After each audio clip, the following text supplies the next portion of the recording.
Thanks to Xavier temporarily synchronizing our access privileges, I'm able to use the highest ranked database in the Hunters Association. After spending most of the day searching, a news article from 2 years ago catches my eye. Located in the heart of Lincoln City, a man in his 50s was murdered in a luxurious apartment. The killer has never been caught. All the evidence points to Onychines, but it's still not enough to be certain. An unsolved case. If Onychines is the culprit, then they're clearly able to manipulate the media. But they didn't. Maybe they're trying to send a message.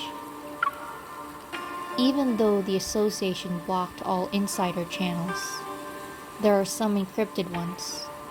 For a small fee, a person can locate the source.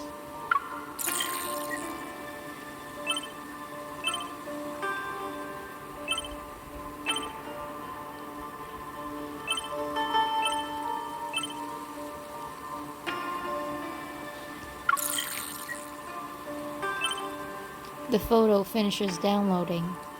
It takes up the entire screen. There is a room filled with classical furniture. An untouched bottle of expensive wine sits on the nightstand. It appears its owner died before he could have a chance to celebrate.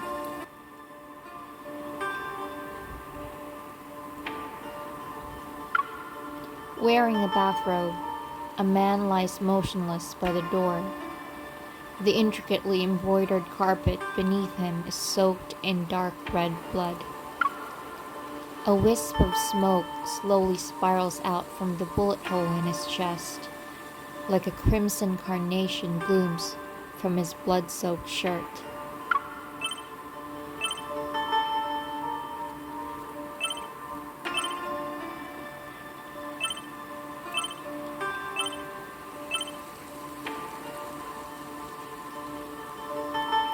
Onychines wouldn't leave behind an obvious trail. They must have done it intentionally to warn or threaten certain individuals. After thinking about it some more, I decide to play the audio file again. You don't even know what I'm talking about. Well, you won't have to worry about it now.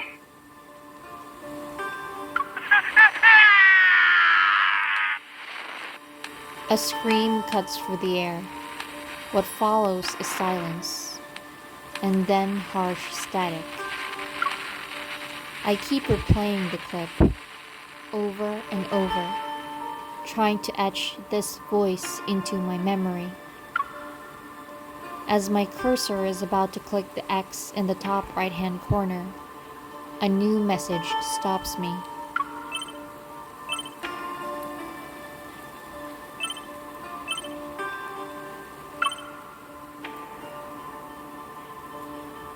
After seeing the photo, a chill runs down my spine. The person in the photo is Raphael.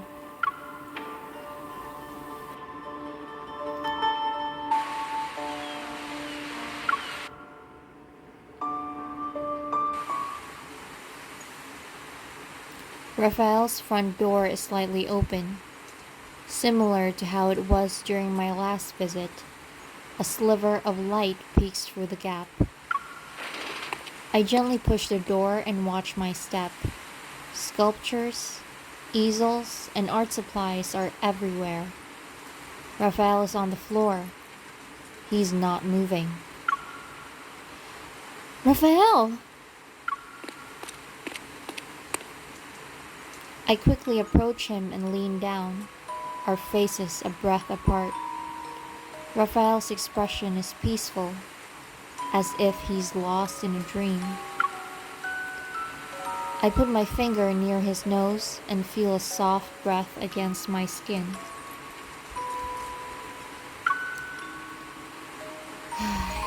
He's still alive. A breeze passes the white curtains by the window and litters the floor with sheets of drawing paper. I bend down to pick one up.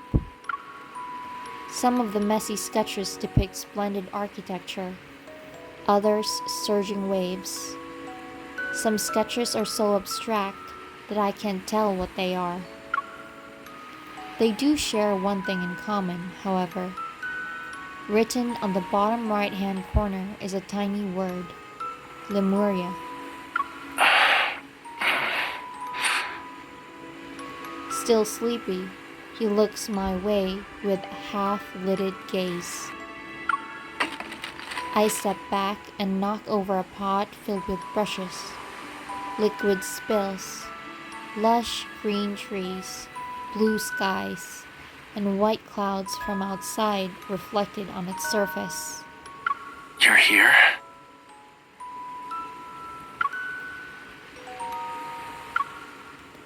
Raphael, are you okay?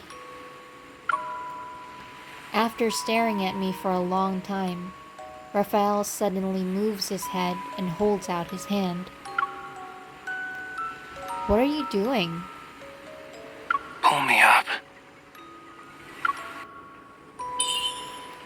Can't you do it yourself?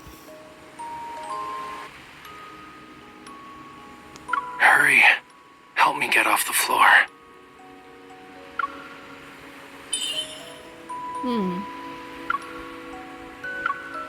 The moment I take his hand, Raphael yanks me down. You... You're really nice.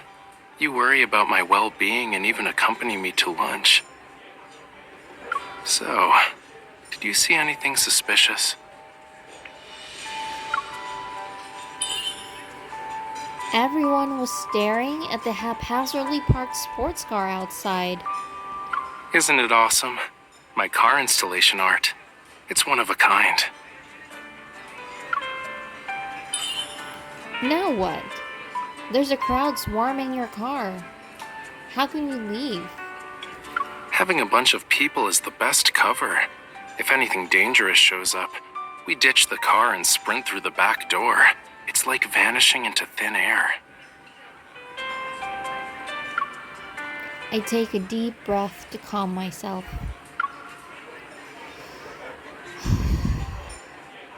You already knew the people in the N109 zone were targeting you. Yeah, it's a long story. But to make a long story short, someone in the N109 zone wanted me to paint a painting, but I told them no. Out of nowhere, Raphael pulls out a carbon fiber pen, smooths out a napkin on the table, and starts doodling. They want to kill you over a painting? Is your art really that special? Well, yeah. They discovered the secret message in my painting, which would lead them to their heart's desire. I haven't seen many of Raphael's paintings, but the one at Raymond's house left a lasting impression on me. I recall my memories of that time and realize an important clue.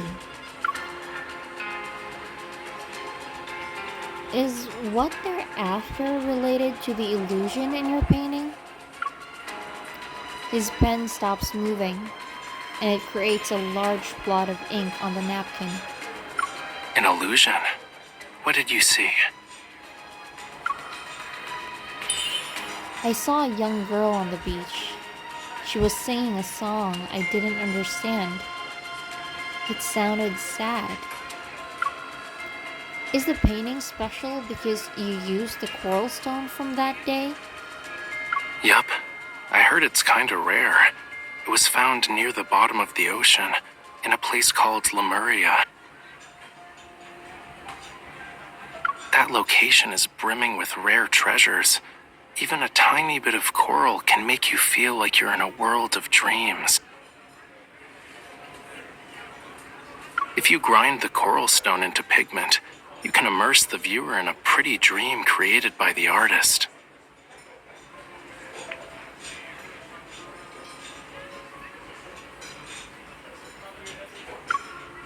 He speaks of this crazy story, but his voice doesn't waver. He seems to be telling the truth. I have no choice but to hide my skepticism.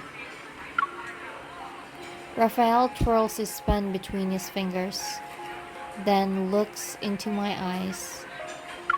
Anyway, guess you're not here because you're concerned about my safety, yeah?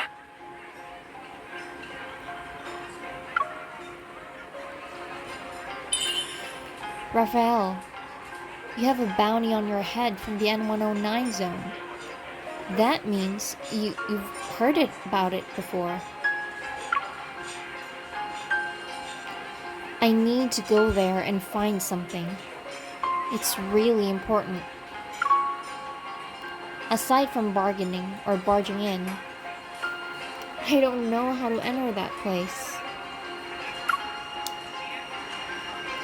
My hint is as clear as day, but after giving it some thought, Raphael shakes his head. His expression is one of nonchalance. Lincoln has become even more dangerous, and now you're talking about entering a labyrinth? Forget about it. A hunter like you just going in there is like a lamb walking into a tiger's den. His words leave me disheartened, but he isn't wrong. Since you're safe and sound, I'll get going. Just as I'm about to get up from my chair, Raphael grabs my hand. Wait.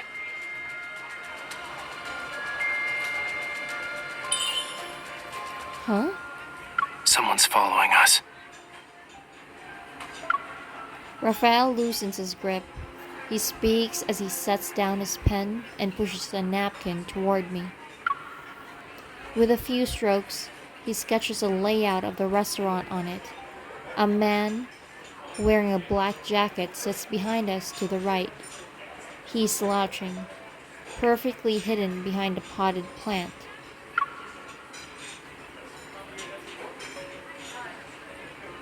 He's already here? Not sure. But since he's acting all shady, he's definitely not one of... I raise my arm and activate the watch on my wrist. A palm-sized holographic map appears before Raphael and me. We'll sneak out from the back, run through the mall, and exit on the north side. Then, we'll circle around until we reach an alley behind the flower shop.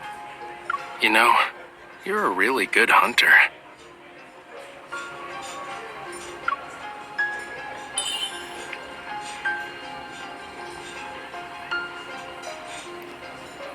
When you see the big picture, you need to use some bait. I look up, noting the passing crowd reflected in the window. A group of high school students who just got off from school trickle through the door. It's time.